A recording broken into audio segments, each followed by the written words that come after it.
Centers of Applied Science and Technology. From the outside, as you walked along the winding path, you saw the original vocational building for the first high school created in San Antonio, Texas, Fox Tech. Last year, 2017, we opened as the high school of today and the future, reimagined, reinvented, and completely surreal as soon as you walk through the front doors.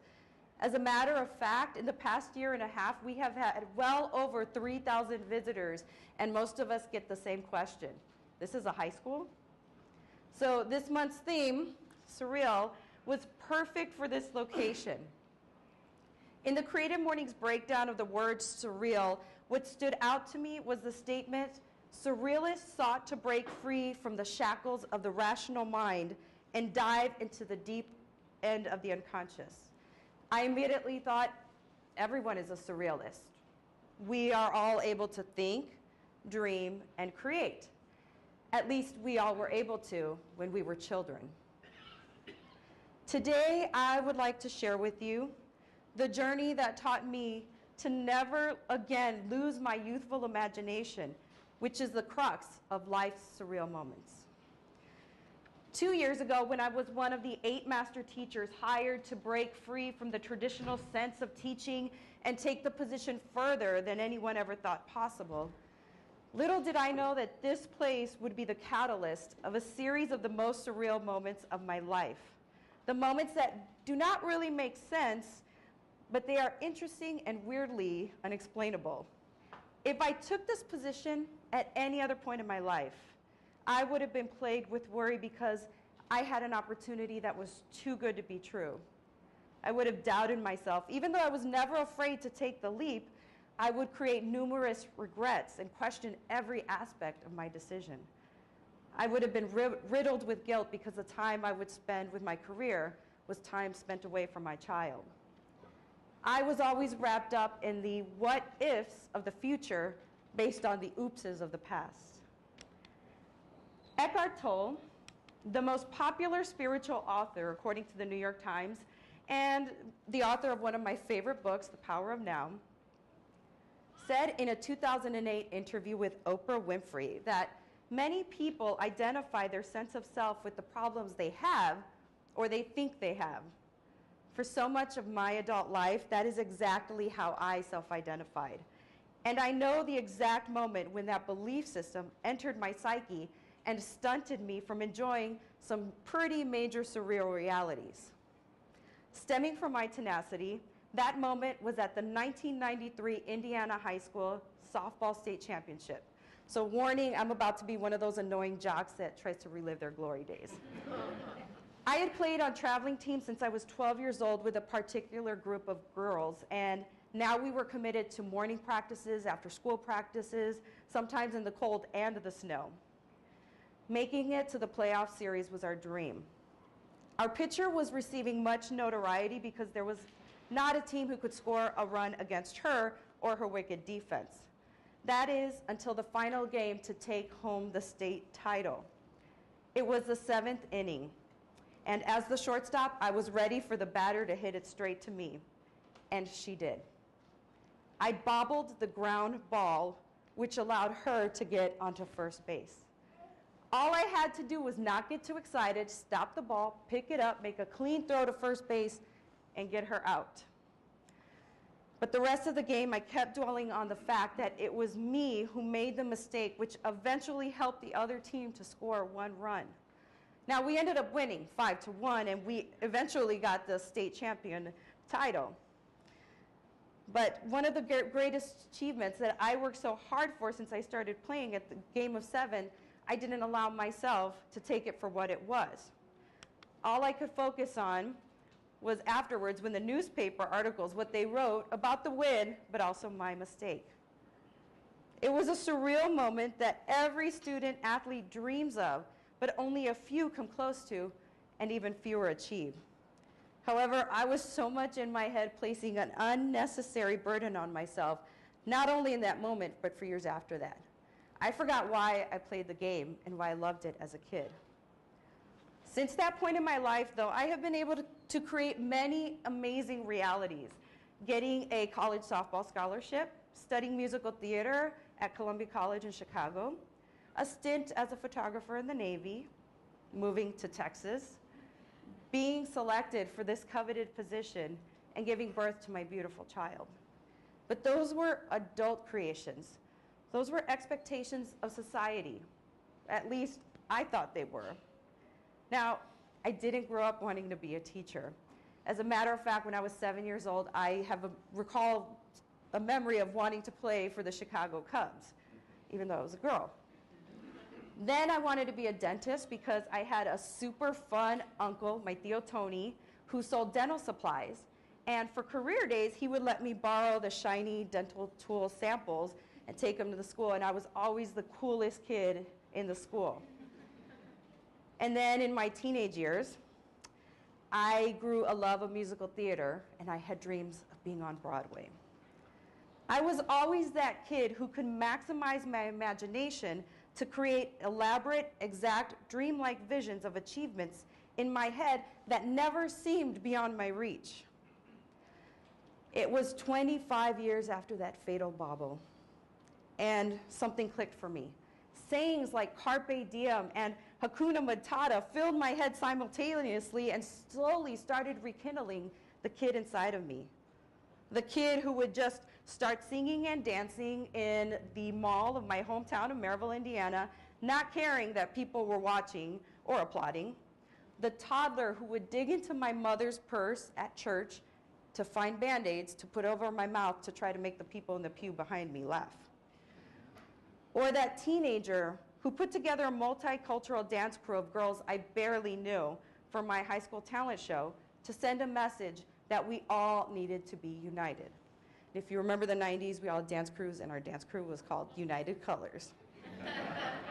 So I had ideas that made me fun, crazy, and bold, and I wasn't afraid to just go with the flow. So how did I unleash that inner child? I began meditating and reflecting. And because I love Oprah Winfrey, I followed her guidance on how to create vision boards. And that is when I was flooded with memories of how I came up with the most outlandish ideas and dreams that were synonymous with who I was. It was at my childhood home on a dead-end street with a lush field where I would make up crazy games with my friends. It was a softball field a few blocks away at an elementary school where I would run around by myself with my fist pumping in the air, pretending I was already a state champion. It was my bedroom, where my very open-minded parents let me take out all my furniture, except for my piano and my mattress, and paint a huge mural of Billie Holiday on the wall. It was the visits to Chicago, about 45 minutes away, where I would soak in the sounds of the L train, the grandeur of the historical architecture, and the multitude of insanely cool museums. You must visit Chicago. That was it, my eureka moment. When I was a kid, I had taken the time to go to or create spaces that inspired me. Nature, art, history, the city was what I needed to surround myself in and not care about what society thought and just unleash my inner child. Yeah. When this school was in its final stages of remodeling, the teachers were given a tour, and I was allowed to peek into a potential classroom. It was unfinished, but the exposed ceiling, the bold geometric shapes that make up the decor, and the glass everywhere unleashed my imagination. And once again, I started to create all those crazy visions of the possibilities that could happen in my life and in this building. It was Eckhart Tolle who had wrote about the following statement: start by entering the present moment, so you find that space in which one's problems cannot survive.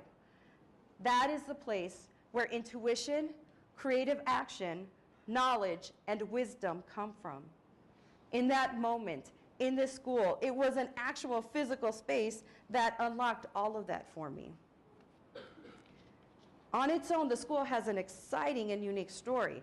With a growing tech presence and bountiful businesses, downtown San Antonio was the perfect spot for a career-themed high school to be a pipeline of local talent for the tech and business sectors. Originally, there were 3 pathways that the students could choose from here. It was computer science, business, and digital media. I was selected to teach the latter. And as the year progressed, I was having fun again, teaching my digital art and animation students through project-based learning. I was able to help 150 students who not all were interested in art create 700 vector coloring art books for the Children's Hospital a few blocks from here. And these were the covers of 2 of the coloring books that we created. The students started to see how a simple, crazy idea with hard work can be something to be proud of. So I started teaching Photoshop by guiding them through a career project creating a vision board for their 25-year-old self. When I shared with them how to use Glassdoor.com, Indeed.com, Salary.com, we all had an aha moment. What we found, a graphic designer in the city of San Antonio starts at approximately $45,000. Something called a UX UI designer started around $74,000. So these kids are in high school, so money talks. 2 of my students, actually, Jason Salazar and Juan Bonilla, made the day an unforgettable one. Their faces lit up, and they told me they wanted to research more. So that prompted me to start my own research during our 2017 holiday break. As I delved into the multitude of websites and books, the user experience field became more interesting, and I wanted to keep learning more. As I did, excitement would just bubble up inside of me, and I had an abundance of burst of energy. My family thinks I have ADD, but I just say it's my charm. So I needed to find somewhere to go. So I started going hiking in a lot of the beautiful places around San Antonio, especially Friedrich Wilderness Park. Being around nature again is what made the untamed ideas and questions pop into my head. Why not change the digital media pathway here to user experience? Why not help the students here be more marketable as soon as they graduate? Could I help San Antonio to be a contender in the UX field? Could I help universities here to see my vision and offer UX as a degree plan? With my initial research, I contacted our wonderful, beyond amazing principal, Dr. Melissa Alcala, and stated my case of the benefits of changing the programs. Being that I used to be a debate coach before this, I delved deeper into the research on how other high schools in the country were teaching this. What I found, UX was only being taught at the collegiate level. I did find one school in California that taught design thinking as a whole, but not specifically user experience based. With the thumbs up from Dr. Alcala, I met with our resourceful mentorship coordinator, Amir Samandi, he's right over there, the day he was hired in January 2018, and I pitched to him the UX idea for the school and the students. And in his office, he picked up his phone and called his contact at USAA. 2 days later, him and I were coordinating with USAA's design lead, Jeremy Carney, and UX design director, Stephen Gonzalez, for the first UX high school workshop at Cass Tech. You guys notice anybody right there? Since then, USAA has conducted 7 workshops for our freshmen. I was also able to put together a UX industry board in August with Jeremy and Stephen, Claire Remmert from Jungle Disc, who's the front-end developer, and Dr. Laura Faulkner, head of UX research at Rackspace, to assist in creating new courses in the state of Texas for UX Pathway. After a lot of hard work, we submitted our first application for approval for the course Foundations of User Experience a few weeks ago, and we are anxiously awaiting their response. But with the CAST network and San Antonio Independent School District on board, we are now the first high school in the country to have a 4-year user experience pathway.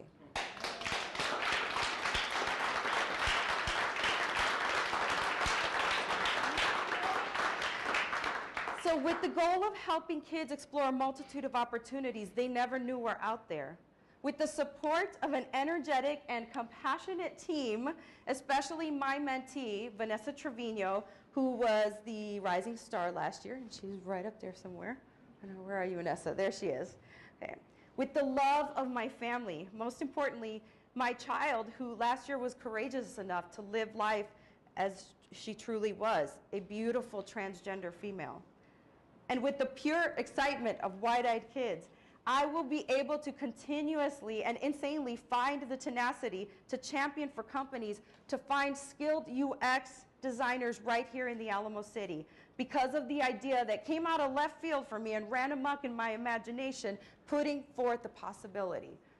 Surreal, right? Maybe? Now, I have to take this opportunity to introduce to you 3 standout students who had faith in me to be a part of the first group of 40 to select UX as their pathway. Now, there were so many outstanding students here, it was hard to just choose 3. But because these 3 have an unbelievable talent, they have fortitude in their work ethic, and they're a childlike wonder, you all just had to meet them. So I'm going to ask James Goldblatt to take a step forward, who I have a feeling he will be a unicorn, a UX designer who will have the rare combination of coding, visual design, and business skills, and his charming personality just keeps growing day by day. Thank you, James. Thank you. Thank you so much. It means so much to me. And to us as well. Then Elena Edisuris Chavez, who at 15 years of age last year, right, you're 16 now, has skillfully mastered the art of networking. This child is blessed with an innate ability to understand what others see, feel, and experience. Empathy, which is at the heart of UX. Thank you, Elena. And last but not least, Madeline Holvik, whose maturity and artistic ability earned her the first internship last year as a freshman, the title of recently published illustrator, and the designer of our mascot, the Cyber Knight. Maddie, her preferred nomenclature, most importantly has that unmatched balance of being both analytical and a creative thinker. Thank you guys. Watch out for these 3. Thank you. Probably by next year or a few years, you're going to see their names everywhere. So as we wrap up the first San Antonio Creative Mornings lecture of 2019, I realize I still am in disbelief and deeply humbled that I was asked to do this. So thank you, Katie, Kylie, and Jeremy. Sincere thank you. But I'm going to savor this surreal moment for as long as possible because it is truly weird and a welcome dream of mine. By being able to share my story, I hope to leave you all with this. Never forget the wonder that you had as a child and rekindle it so that you can be open to the unconscious mind that gives way to those bizarre, dreamlike ideas that you can't and don't want to explain, but wholeheartedly believe in so that you can create and bask in the glory of your own surreal moment.